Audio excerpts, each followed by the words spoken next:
Bonjour à tous et bienvenue.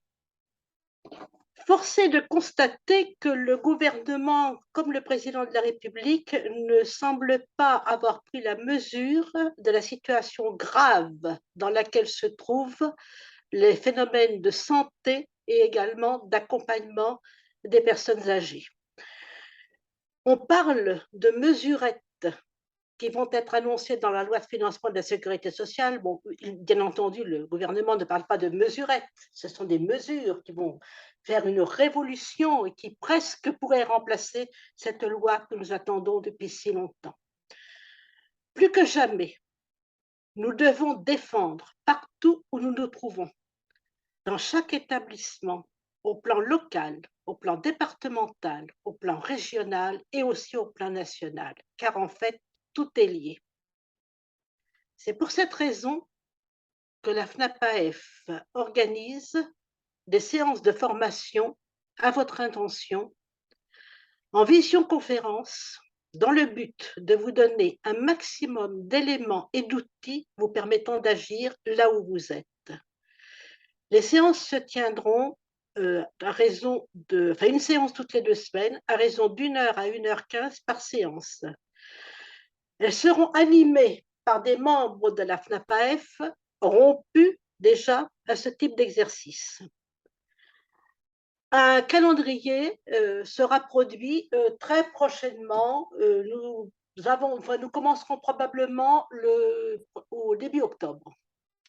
Nous recherchons plusieurs buts. Se former pour connaître les éléments qui vous permettront de soutenir un dialogue avec les établissements, en particulier au Conseil de vie sociale, mais aussi avec les conseils départementaux, avec les agences régionales de santé, les élus locaux et les élus nationaux de votre territoire. Dans ces formations seront abordées des questions du type suivant. Je dois rentrer en EHPAD, comment choisir, à qui s'adresser? Pourquoi les EHPAD sont-ils aussi chers? Quel est le pourquoi de ces différences de tarifs et quelles sont les différentes aides? Je dois faire appel à un service à domicile. Comment cela marche et à qui s'adresser? Comment les usagers et les proches peuvent-ils se faire entendre leur voix donc, et en fait contribuer à la vie de l'établissement? Comment sont traités les problèmes en EHPAD?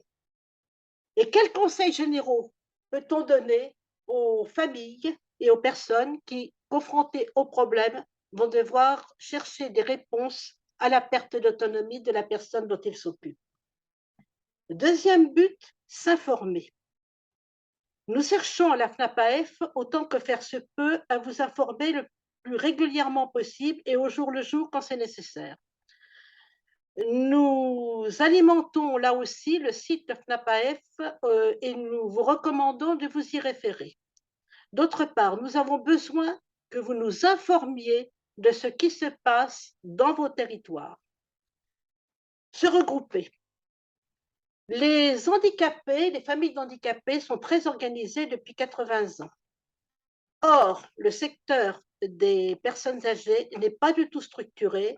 Il y a des réactions ici et là, des mouvements ici et là, au gré d'un événement marquant. On prendra pour exemple le Covid et les problématiques graves soulevées par les libertés d'aller et venir, qui ont suscité effectivement des réactions. Mais en fait, ces réactions ne sont pas soutenues dans la durée. Or, il faut soutenir dans la durée, car le problème est de fond, le problème il est sociétal, il embrasse différentes problématiques qui vont donc du vieillissement, de la santé, de l'accompagnement de l'autonomie, et donc c'est au niveau global qu'il faut agir. La FNAPAF existe depuis 2005. Nous avons agi autant que nous le pouvions, mais il serait intéressant aujourd'hui qu'il y ait un renouvellement, plus qu'intéressant, même un renouvellement des membres, de façon à créer une nouvelle dynamique. Et nous entendons aussi de vous, en particulier, que des personnes plus jeunes s'investissent pour que cette dynamique reparte dans la mesure où il faut savoir que c'est quand même un parcours au long cours, hein. Le quatrième point qui nous préoccupe beaucoup et donc qui est un but, il faut agir. Sans action, il ne se passera rien.